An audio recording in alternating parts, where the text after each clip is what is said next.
situation présente, quelles sont les contributions significatives que peuvent apporter les institutions et communautés chrétiennes au service de la paix. Avant d'entrer dans le sujet, je voudrais décliner brièvement le cadre de mon intervention en 3 points. En tant qu'évêque, j'ai à me préoccuper de la mise en œuvre d'un des aspects essentiels de la mission de l'Église, rappelé dans Gaudium et Spes, ce grand texte conciliaire au paragraphe 43. Pour l'Église, il s'agit d'être un signe et un instrument de l'entente, mot dont le sens est à approfondir, et de la coopération entre des personnes et des groupes d'origine et de cultures différentes.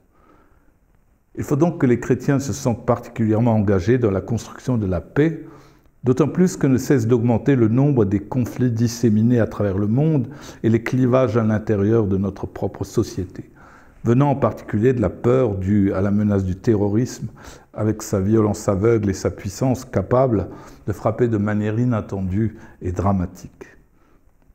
En tant que président de Pax Christi, deuxièmement, j'ai à me solidariser avec la recherche et l'effort de construction de la paix qui est le propre de ceux qui sont engagés dans ce mouvement. Et enfin, dans ma mission d'évêque, je voudrais donner une place particulière et prépondérante à l'accompagnement des jeunes. Le monde que nous leur offrons est un monde d'égoïsme, de division et d'exclusion. Le moins que nous puissions faire, c'est de les aider à faire un monde différent. À ce titre, je souligne l'importance et l'urgence de la mission de l'école catholique. J'en suis profondément convaincu au moment où je m'adresse à vous. Alors d'abord, quelques principes élémentaires à rappeler. À la base de notre travail pour la paix, il y a la prise de conscience que nous sommes frères. Et la véritable dimension de cette fraternité ne peut se concevoir que dans le souffle de l'Évangile. Tu aimeras le Seigneur ton Dieu de tout ton cœur, de toute ton âme, et tu aimeras ton prochain comme toi-même pour l'amour de Dieu. Le conflit, la guerre, la violence faite à l'autre sont la négation du plan divin d'unité dans l'amour. C'est pourquoi l'Église doit mener une pastorale de paix, et les organisations chrétiennes doivent être au service de la mise en œuvre de cette pastorale. Cette pastorale est amenée à interférer dans toutes les dimensions de la vie des hommes et des sociétés, car dans toutes ces dimensions, il y a péril pour la réalisation de ce plan divin. Au départ, nous avons donc tous à lutter contre une société de méfiance et de peur de l'autre. Toujours en guise de rappel préalable, Gaudium et Spes nous dit que la paix n'est pas une simple cessation de conflits et ne se borne pas seulement à assurer l'équilibre des forces. Que ce soit au plan personnel ou au plan international, cette manière de concevoir la paix est lourde de conflits rentrés qui peuvent éclater d'un jour à l'autre. Au plan international, on en a eu un exemple dramatique avec les conséquences du traité de Versailles après la Première Guerre mondiale. Mais si ce n'est pas cela, qu'est-ce qu'il faut pour qu'il y ait la paix? Le prophète Isaïe disait que la paix est l'effet de la justice. Il ne parle pas de la justice des tribunaux, mais de la justice au sens biblique, celle qui fait que chacun reçoit ce qui lui revient. C'est la justice de Dieu. Chacun reçoit au même titre que l'autre, parce que nous sommes tous enfants de Dieu pareillement. Mais chacun reçoit personnellement, car ce n'est pas une distribution indifférenciée. Je pense que les responsables des établissements catholiques peuvent voir un point d'application immédiat de ce principe dans la manière dont ils gèrent les conflits avec les élèves au sein de leur institut. Il y a un ordre dans le monde voulu par Dieu qui fait que chacun est gratifié et que chacun reçoit ce don à l'intérieur de ce qu'il est lui-même. La communauté chrétienne est héritière de ce don que Dieu veut faire à tout homme. C'est ce que Jésus dit à ses disciples. « Je vous laisse la paix, c'est ma paix que je vous donne. Je vous la donne non pas comme le monde la donne. » C'est un héritage que nous-mêmes nous bradons souvent, chaque fois que nous succombons à la peur et aux violences, chaque fois que nous sacrifions aux sagesses stratégiques de ce monde. La paix dont parle l'Évangile et que nous avons à servir, c'est quelque chose de plus profond, puisque Dieu lui-même est la source de la paix. Au départ, cette paix n'est pas un choix politique, mais une dimension personnelle de notre propre cœur, de notre vie, dans une relation renouvelée avec les autres. Quand il y a des gens que nous haïssons, nous ne pouvons pas être en paix. Et j'insiste, il s'agit d'amour et non pas d'équilibre, de compromis. C'est au service de cela que nous avons à être. Aimer l'autre pour ce qu'il est et lui permettre de bénéficier de ses droits. Si l'on peut discuter des modalités pratiques, Ce principe est intangible et doit présider à tout ce que nous faisons, par exemple pour l'accueil des réfugiés et des migrants. Cette justice n'est pas automatique, il faut la vouloir, comme Dieu la veut pour chacun d'entre nous. Nous comprenons bien que ces principes sont de l'ordre d'une culture, de réflexes à acquérir en ce qui concerne la justice et la charité et à mettre en application dans toutes les dimensions de la vie sociale et de la vie internationale. La paix n'est bien entendu pas le monopole des chrétiens. Il ne s'agit pas de promouvoir une paix chrétienne, mais nous avons une mission propre à remplir dans cette communication de la paix. D'abord, il faut que nous sachions l'éclairer dans une perspective historique. Chaque fois que l'effort de paix s'est limité à une cessation des conflits, il a souvent échoué. La vraie visée doit être l'accomplissement des personnes, l'entrée dans des relations nouvelles qui impliquent le pardon et la confiance redonnée. C'était l'esprit des pères fondateurs de l'Europe au lendemain de la Seconde Guerre mondiale, ce qui a permis aux nations européennes de grandir dans l'harmonie et la solidarité, du moins jusqu'à maintenant. Il nous faut aussi dénoncer les fausses paix, celles qui reposent sur l'écrasement de certains. On doit distinguer avoir la paix et faire la paix. La première suppose savoir fermer les yeux, la deuxième les garder grands ouverts. Enfin, nous devons distinguer l'interdépendance économique, financière, technologique et l'union des cœurs. La mondialisation n'est ennemie de la paix que quand elle laisse des personnes sur le bord du chemin, que lorsqu'elle est mondialisation des déchets, comme dit le pape François. Voici une mission propre des chrétiens dans cette communication de la paix. Il faut que nous sachions la dynamiser pour accorder toute sa valeur à cet héritage. Ce n'est pas une matière à option, elle attend notre engagement corps et âme. La mission de l'Église et des chrétiens pour la paix signifie un travail pour la communion de personnes libres et autonomes, destinataires d'amour, de justice et de vérité. Pie XII disait que la supranationalité de l'Église n'opère pas à la manière d'un empire qui étend ses tentacules dans toutes les directions, mais c'est une mère de famille qui rassemble chaque jour dans l'unité ses enfants dispersés. Ce qui signifie que l'Église et les institutions chrétiennes ont à être promotrices de dialogue. Un dialogue qui valorise un je et un tu, visant au respect de l'autre tel qu'il est et à la réciprocité telle que les partenaires se sentent égaux et enrichis par la rencontre. Un dialogue qui exclut le il qui met à part les refusés, les rejetés, ceux qu'on ne tolère pas, il. Un dialogue, autrement dit, qui repose sur un nous. L'enjeu donc qui s'impose à l'Église et aux communautés chrétiennes est de ne pas en rester à de bons sentiments par rapport à la paix, mais de prendre des engagements effectifs ensemble. Il ne s'agit pas de se cultiver la simple coexistence en évitant les conflits. Il y a aujourd'hui une forme de tolérance qui est manque d'engagement, manque d'intérêt pour l'autre et donc pour la paix. La seule manière de porter en avant la paix, c'est de travailler sans sectarisme et sans compromission sur le chantier de la justice et de l'amour fraternel. Dans cet engagement, il y a très clairement une dimension politique qui ne devrait pas être le monopole des spécialistes. Les communautés d'église, les groupes de chrétiens doivent se soucier de la conscientisation de chaque chrétien. C'est ce que font déjà un certain nombre de mouvements comme la MRJC ou le CCFD en développant une analyse politique des situations, appuyée non pas sur une idéologie, mais sur l'impératif évangélique. Les groupes ecclésiaux ne doivent pas avoir peur de proposer aux chrétiens des éléments de formation politique, d'analyse des situations d'injustice, sources de violence, et cela sans lésiner. Je citerai volontiers cette phrase de quelqu'un dont j'ai oublié le nom, « Le grand feu d'amour ne prendra pas avec des allumettes mouillées ». Le principal obstacle auquel on se heurte dans cet engagement pour la paix, c'est une forme de découragement, aujourd'hui très répandu, qui se transforme facilement en repli sur soi, voire en hostilité à l'égard de celui que nous avons en face de nous. Comment affirmer la paix à une époque où il y a tant de conflits à tous les niveaux ? Comment s'élever contre le sentiment de notre insignifiance et de notre impuissance dans ce combat planétaire ? Ce qui est clair, c'est que l'indifférence et le repliement sur soi sont des attitudes de plus en plus fréquentes et manifestent un réel manque d'espérance, doublé d'une résignation qui conduit à s'accoutumer à une vie sans dessein et sans rêve. Et il est important que l'Église offre des ouvertures pour lutter contre cette résignation. Je pense à un travail dont j'ai été témoin dans des zones d'Amérique latine où régnait la violence armée et la contrainte contre les populations, en particulier en Colombie.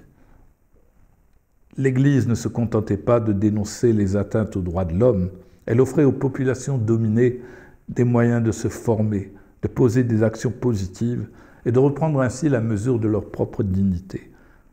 Dans tous les domaines, la paix n'est possible que lorsqu'on a affaire à des interlocuteurs conscients d'eux-mêmes et de leurs valeurs.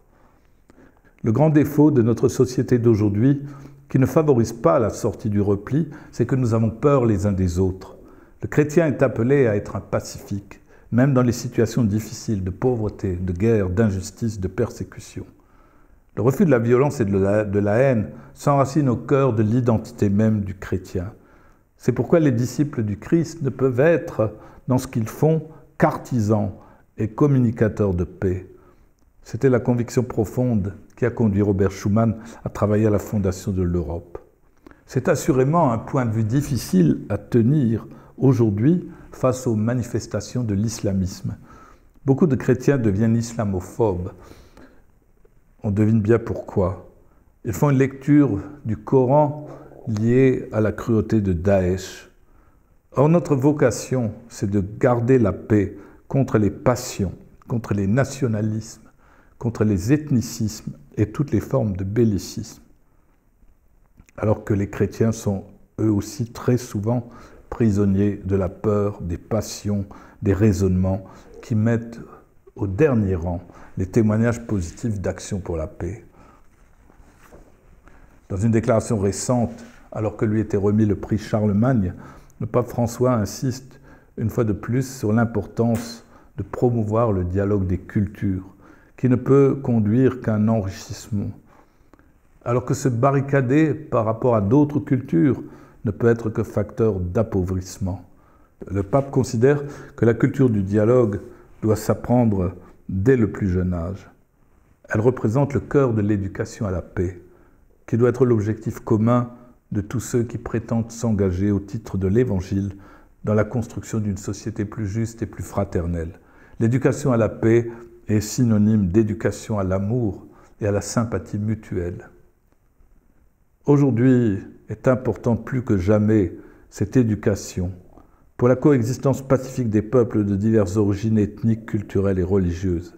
Les identités ethniques, culturelles et religieuses peuvent être facilement dressées les unes contre les autres. Il y a un lien évident entre le fanatisme religieux, la violence, le terrorisme et les carences de l'éducation. Il faut que l'éducation vise à construire des ponts plutôt que d'ériger des barrières, étant entendu que les formes de l'éducation sont multiples. C'est autant la prédication que l'éducation à l'école, la proposition d'activités ouvertes à tous, que la mise en œuvre de projets de développement en faveur d'autres que ceux que nous avons l'habitude de croiser. Toutes ces propositions doivent se rejoindre dans une seule et même finalité, l'instauration d'une culture de la paix, une manière d'être en relation avec les autres, une pratique qui est fondée sur des principes de liberté, de justice, de respect, de préservation des droits de chacun, de vraie tolérance et de solidarité. Une culture qui implique le rejet de toute forme de violence, car la violence engendre la violence, empêche la rencontre de l'autre et tue ainsi la solidarité. Une culture qui instaure l'habitude du dialogue et de la négociation pour qu'on n'entre pas dans des dynamiques irréversibles. L'école est un lieu pour la transformation des mentalités, qui est même plus qu'une simple transformation. C'est la construction d'un homme nouveau, dont l'être au monde ne repose pas seulement sur le contrôle de la violence, mais sur le passage à l'amour.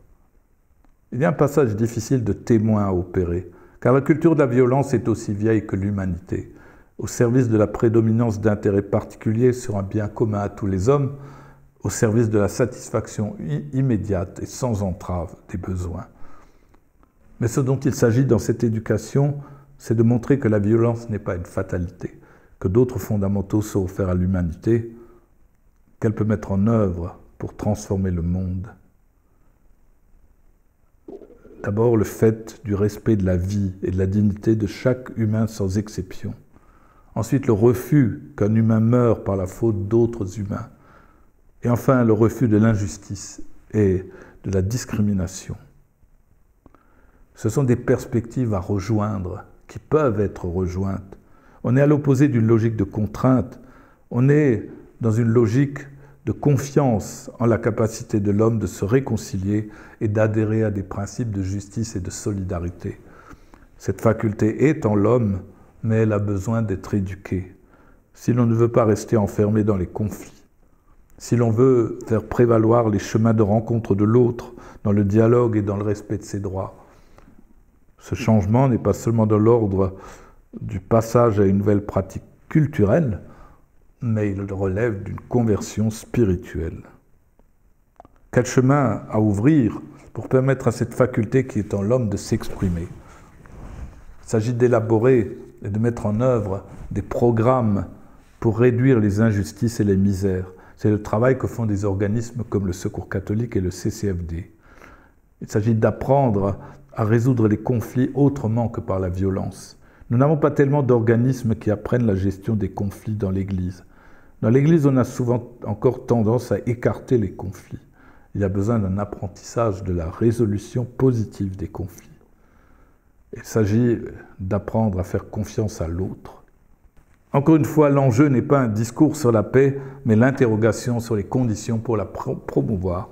Nous l'avons vu, parmi ces conditions, il y a la liberté de s'exprimer dans la différence, l'égalité des droits des personnes et des nations, la justice dans la répartition des biens, le dialogue et la recherche commune de solutions aux conflits.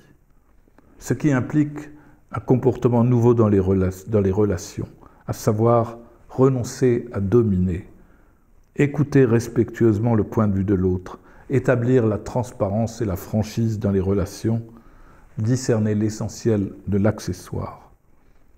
L'école catholique pourrait être un endroit où l'on élabore une pédagogie de la relation. Je voudrais souligner dans cette pédagogie l'importance de la convocation de grands témoins, dont l'exemple atteste que construire la fraternité est une entreprise difficile mais n'est pas insurmontable. La relation requiert simplement un engagement fort. Certains hommes l'ont attesté. Ils ont surtout donné à voir que c'est tout l'homme qui est engagé et que l'enjeu, c'est la qualité de l'adhésion à la communauté humaine. Il faut avoir conscience que la fraternité n'est pas une option parmi d'autres. Il n'a bien sûr pas besoin d'être croyant pour faire cette expérience de construction de la paix et de la fraternité, mais on pourrait dire qu'il y a une sorte de surmotivation pour les chrétiens. Les fondations de la construction de la paix dans le monde, cette paix qui vient de Dieu, sont dans le cœur et dans la foi de chaque croyant. C'est la raison pour laquelle je voudrais terminer cet exposé en parlant de la prière pour la paix. Face aux divisions et aux guerres, la foi a quelque chose de décisif. Je voudrais rappeler Marc, chapitre 10, versets 22 à 24. « Ayez foi en Dieu. En vérité, je vous le dis, si quelqu'un dit à cette montagne, soulève-toi et jette-toi dans la mer, qu'il n'hésite pas à croire dans son cœur que ce qu'il demande va advenir. Cela lui sera accordé. C'est pourquoi je vous le dis, tout ce que vous demanderez en priant, croyez que vous l'avez déjà reçu et que cela vous sera accordé. » La foi des disciples peut déplacer les montagnes des guerres et des violences, même si cela ne marche pas toujours tout de suite. Mais souvent les disciples restent au pied des montagnes. Ils sont intimidés par la hauteur de celles-ci et, comme nous l'avons déjà dit, leur propre impuissance. Et du coup, on renonce à regarder au-delà des montagnes massives qui semblent fermer l'horizon. Comment dépasser cette culture de la peur et ce sentiment d'impuissance? Ce ne sera ni par le seul courage, ni par le volontarisme. Il faut approfondir les raisons de croire et dépasser les frontières étroites des impuissances, des craintes et des intimidations. Les chrétiens sont invités à retrouver la force de la prière. C'est comme une arme secrète entre leurs mains et entre les mains de tous ceux qui sont croyants. Et on ne peut pas en saisir les effets de l'extérieur. C'est sur cette conviction qu'ont été fondées les rencontres interreligieuses d'Assise. Toutes les religions se retrouvent dans une prière pour la paix en partageant la conviction que la paix est un don de Dieu. Je ne sais pas si vous vous rappelez la prière entre le pape François, Mohamed Abbas et Shimon Peres dans les jardins du Vatican. Elle n'a pas mis fin au conflit israélo-palestinien, mais elle a été comme un signe que la paix reste une possibilité de Dieu à laquelle les hommes doivent collaborer.